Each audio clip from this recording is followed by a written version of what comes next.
ইরানের আপনি দেখে তাকিয়ে দেখেন 47 বছর ধরে স্যাংশনের ভিতরে থেকে তারা নিজেদের কেপাবিলিটি, নিজেদের টেকনোলজি দিয়ে তারা এমন ধরনের ওয়ারফেয়ার তৈরি করেছে যেখানে আমেরিকা ইসরায়েল পাচ্ছে না। ইরান এর মধ্যেই কিন্তু আপনার প্রায় কত মানে অনেক বিলিয়নস অফ ডলার তারা লাভ করছে তাদের অয়েল বিক্রি করে, যেটা তারা আগে পারতো না। 4 সপ্তাহ পর তাদের এতগুলো সেন্ট্রাল লিডার মারা যাওয়ার পর, তাদের অনেক কিছু ধ্বংস হয়ে যাওয়ার পর তারা এখন নেগোসিয়েশনের টেবিলে আগের চেয়ে বেশি শক্তিশালী।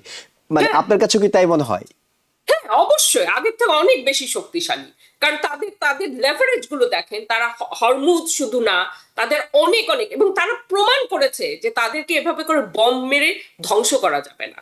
প্রফেসর ডক্টর মেহরাজ মোমেন, প্রশ্নটি এভাবে আপনার কাছে রাখতে চাই, সেটি হলো যে ইরান অর্থনৈতিকভাবে কতটা ভঙ্গুর অবস্থায় আছে সেটি আমরা মোটামুটি সবাই জানি যে দিনের পর দিন তাদের উপর যে স্যাংশন ছিল সেই সব কারণে তাদের অর্থনীতি ভঙ্গুর, এবং সবশেষ তাদের যে আন্দোলনটি হয়েছিল সেটি কিন্তু এই অর্থনৈতিক ভঙ্গুরতা থেকেই হয়েছিল। সেখানে সামরিক শক্তির জায়গাও তারা অনেক অনেক পিছিয়ে আমেরিকা থেকে, কিন্তু যখনই আলোচনা হচ্ছে বার্গেনিং এর টেবিলে তারা মনে হচ্ছে যে ডমিনেট করার চেষ্টা করছে কিংবা যুদ্ধ বন্ধ করার মতো জায়গাতে ইরান কিভাবে, কোন শক্তিতে, কোন প্রশ্রয় কিংবা যদি আমরা বলি যে কোন যুক্তিতে তারা আসলে মনে করছে যে না তাদের দাবিগুলোই পূরণ করতে হবে? আচ্ছা, এখানে আমি একটু শেখ মামুনের সাথে আমার একটু দ্বিমত আছে, এবং আপনার প্রশ্ন এগুলো সবকিছুর একটা বেসিস আমরা ধরে নিচ্ছি যে এই যে ওয়েস্টার্ন ন্যারেটিভ, এটাকে আমরা গ্রহণ করে তারপরে এই প্রশ্নগুলো করছে। কিন্তু ইরানের আপনি দেখে তাকিয়ে দেখেন 47 বছর ধরে স্যাংশনের ভিতরে থেকে তারা নিজেদের কেপাবিলিটি, নিজেদের টেকনোলজি দিয়ে তারা এমন ধরনের ওয়ারফেয়ার তৈরি করেছে যেখানে আমেরিকা ইসরায়েল পাচ্ছে না। ইসরায়েলের আয়রন ডোম সম্পূর্ণভাবে বিধ্বস্ত, এবং তাদের আপনি যদি টেকনোলজির জিনিসগুলো দেখেন কত কম খরচে কিভাবে করে একদম অত্যাধুনিক তারা সমস্ত অস্ত্র শস্ত্র, এগুলো তাদের ক্রিয়েশন। এটা যদি ইরান না হয়ে কোনো ওয়েস্টার্ন দেশ হতো, এখন এটার ভূয়সী প্রশংসায় সারা বিশ্ব ছেয়ে যেত। আচ্ছা, 2 নম্বর কথা, আপনি যে বলছেন ইরানের কোথা থেকে এই শক্তি আসে, ইরান কিন্তু এই যে স্যাংশন, তো এখন আমেরিকা বাধ্য হয়েছে ইরানের স্যাংশন উঠিয়ে নিতে। ইরান এর মধ্যেই কিন্তু আপনার প্রায় কত মানে অনেক বিলিয়নস অফ ডলার তারা লাভ করছে তাদের অয়েল বিক্রি করে, যেটা তারা আগে পারতো না। আমরা যেমন $1 বিলিয়ন প্রতিদিন খরচ করছি এই যুদ্ধের পিছনে, ওরা কিন্তু ওদের অয়েল থেকে এই লাভটা করছে। তো আমি বলবো আমাদের স্ট্র্যাটেজিক সাংঘাতিক ফেইলিয়ার। হ্যাঁ, এবং ওদের কিন্তু একটা স্ট্র্যাটেজিক ডেপথ আছে। ওরা ওরা যে জিনিসগুলো বলছে, যেমন ওরা সিজ ফায়ার চায় না, কারণ সিজ ফায়ারের লাভ কি? এই যে দেখেন কয়দিন পর পর লেবাননে, গাজাতে সিজ ফায়ার হয়, সিজ ফায়ার ভঙ্গ করা হয়। ওরা একটা পলিটিক্যাল একটা এটার সলিউশন চায় যে এভাবে করে একটা সভারেন দেশকে আরেকটা দেশ গিয়ে আক্রমণ করতে পারবে না, এবং ওরা ক্ষতিপূরণ চাচ্ছে, এবং এগুলো খুব ইম্পর্টেন্ট। আসলেই তো আমরা যেখানে খুশি আমেরিকা যেখানে খুশি যখন খুশি গিয়ে আক্রমণ করছি। ভেনেজুয়েলায় গিয়ে প্রেসিডেন্টকে নিয়ে আসলাম, বলছি আমরা নেক্সট কিউবায় যাব। এগুলো আসলে তো এগুলো ইন্টারন্যাশনাল আইনের একদমই বিরোধী। এবং মনে রাখতে হবে এখানে ইরান কিছুই করেনি, তারা কিন্তু সমঝোতায় আসতে চেয়েছিল। এবং প্রেসিডেন্ট ট্রাম্প যে কথাগুলো বলছেন যে একটা অনেক ভালো ডিল, এটা কিন্তু হতে চলছিল। এই এই ডিলটাকে থামিয়ে আক্রমণ করা হয়েছে। হ্যাঁ, এবং এখানে ইরান যে কথাগুলো বলছে, প্রথম কথা, তাদের অনেক মোরাল অথরিটি আছে, যেটা আমেরিকারও নাই, ইসরায়েলের নাই। আমরা খা গিয়ে আরেকটা দেশকে আক্রমণ করেছি, ওরা আক্রান্ত। তো ওদের সবচেয়ে বড় যেটা শক্তিটা মোরাল অথরিটি। এবং এখন যদি দেখেন আপনি সারা পৃথিবী জুড়ে অনেকটা, ইউরোপের কয়েকটা দেশ বাদ দিয়ে সারা পৃথিবী কিন্তু ইরানকে সমর্থন করছে।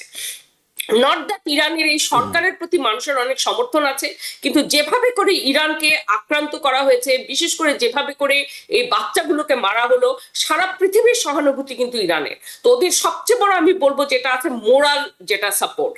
দ্বিতীয় কথা আমি বলবো যে আমেরিকার অনেক শক্তি, অনেক টাকা, সেগুলো মানে সেগুলোতে থেকে আমি দ্বিমত নাই, কিন্তু ওরা এই স্যাংশনের ভিতরে থেকে নিজেদের টেকনোলজি দিয়ে যেভাবে করে এরকম উন্নত যুদ্ধাস্ত্র তৈরি করেছে।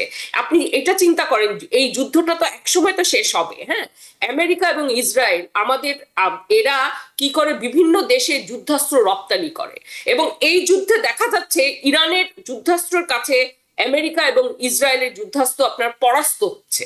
তা আপনি চিন্তা করেন এরপরে যখন ওরা মানে পৃথিবীতে মার্কেট ওপেন হবে, ওদের জন্য কিন্তু ওদের রপ্তানি করতে পারবে যে জিনিসগুলো ওরা তৈরি করেছে নিজেরা। মানে তো ওদের এখানে কিন্তু কি অবস্থা। জি, এখানে কি আপনি ইরানের সামরিক শক্তিকে পুরো ব্ল্যাঙ্ক চেক দিচ্ছেন, নাকি আসলে তারা আগে থেকে জানতো কিংবা এক ধরনের পরিকল্পনা ছিল যে রাশিয়া, চায়না তাদের টেকনোলজি, তাদের গোয়েন্দা তথ্য সবকিছু তারা পাবে, এই কারণে তারা টিকেছে? যদি একা হতো তাহলে তো আচ্ছা, জি এটা আমেরিকা অন্য অনেক দেশের, মানে যেমন আপনি আমেরিকার ইসরায়েল, এটা তো একদম একই সাথে সমস্ত জিনিস মানে ব্যবহার করা হয়, তাই না? তো এখন ওরা গিয়ে মানে বিভিন্ন দেশ তাদের বন্ধু দেশের সাথে টেকনোলজি তারা ব্যবহার করে। রাশিয়া এবং চায়নার প্রযুক্তি ছাড়া এটা সম্ভব হতো না। কিন্তু all credit goes to Iran, যে তারা রাশিয়া এই স্যাংশনের মধ্যেও রাশিয়া চায়নার সাথে এমন সম্পর্ক ওরা রাখতে পেরেছে যে এই প্রযুক্তি ওরা ব্যবহার করতে পারছে, এবং এরা বহুদিন ধরে এটা প্রস্তুতি। আপনি এটা জাস্ট চিন্তা করে দেখেন, আজকে যদি এই জায়গায় ইরান না হয়, আজকে যদি এই জায়গায় ডেনমার্ক আক্রান্ত হতো এবং ডেনমার্ক এইভাবে করে প্রতিরোধ করতো, তাহলে সারা পৃথিবী কিন্তু ডেনমার্কের ভূয়সী প্রশংসা করতো। জাস্ট বিকজ এটা ইরান, এভাবে করে ইরানকে দেখা হচ্ছে, এটা এটা খুবই আপত্তিজনক। এবং পুরা গ্লোবাল সাউথে একটা অন্য রকমের একটা, আমি বলবো যে অন্য রকমের মানে একটা কি বলবো, মানে ইরানের প্রতি একটা শুধু সহানুভূতি, সহমর্মিতা, এই জিনিসগুলো দাঁড়িয়েছে। এবং এইটা কিন্তু অনেক বড় একটা মোরাল সাপোর্ট। আমি বলবো এই মোরালের দিক দিয়ে, সামরিক দিক দিয়ে, এবং সবচেয়ে বড় কথা স্ট্র্যাটেজি। প্রতিটা যুদ্ধে, আমেরিকা যুদ্ধে গেছে, ওরা আক্রান্ত হয়েছে, কিন্তু ওদের স্ট্র্যাটেজি অনেক অনেক, আপনার স্ট্র্যাটেজি অনেক বেটার দেন আমেরিকান ইসরায়েল। আমাদের কোনো প্ল্যান বি নাই, এটাই প্ল্যান ছিল যে এভাবে করে আক্রান্ত করব, গভর্নমেন্ট ফল হবে। হলো না, এখন কি হবে আমরা কেউ জানি না। এটা এটা কোনো স্ট্র্যাটেজি হলো? ওকে, সেক্ষেত্রে একটা প্রশ্ন চলে আসে, সেটা হলো আমরা যদি 4 সপ্তাহ পিছনে ফিরে যাই, 4 সপ্তাহ আগেও এক ধরনের নেগোসিয়েশন চলছিল। তখনকার নেগোসিয়েশন টেবিলে ইরান যতটা শক্তিশালী ছিল, বলা হচ্ছে 4 সপ্তাহ পর তাদের এতগুলো সেন্ট্রাল লিডার মারা যাওয়ার পর, তাদের অনেক কিছু ধ্বংস হয়ে যাওয়ার পর, তারা এখন নেগোসিয়েশনের টেবিলে আগের চেয়ে বেশি শক্তিশালী। মানে আপনার কাছে কি তাই মনে হয়? হ্যাঁ, অবশ্যই আগের থেকে অনেক বেশি শক্তিশালী। কারণ তাদের তাদের লেভারেজ গুলো দেখেন, তারা হরমুজ শুধু না, তাদের অনেক অনেক, এবং তারা প্রমাণ করেছে যে তাদেরকে এভাবে করে বম মেরে ধ্বংস করা যাবে না। হ্যাঁ, তারা অনেক শক্তিশালী। তাদের চার চার সপ্তাহ আগে যারা, তারা যে নিউক্লিয়ার ডিল করতে রাজি ছিল, এখন তারা সেটাতে রাজি হবে না, এবং হওয়া উচিত না। কারণ তারা যদি তাদের ক্ষমতা দিয়ে দেয়, তাদেরকে নেক্সট দিন আমেরিকান ইসরায়েল গিয়ে একদম শেষ করে দিবে, যেটা লেবাননকে করছে, যেটা লিবিয়াকে করেছে, যেটা সিরিয়াকে করেছে। এটা তো আমাদের স্মরণকালের ভিতর, এটা তো মানে এই দশকের ভিতর আমরা বারবার বারবার এগুলো দেখছি। মানে তাদের এই ভুল করা উচিত হবে না, তাদের সর্বশক্তি দিয়ে এটা প্রতিরোধ করা উচিত।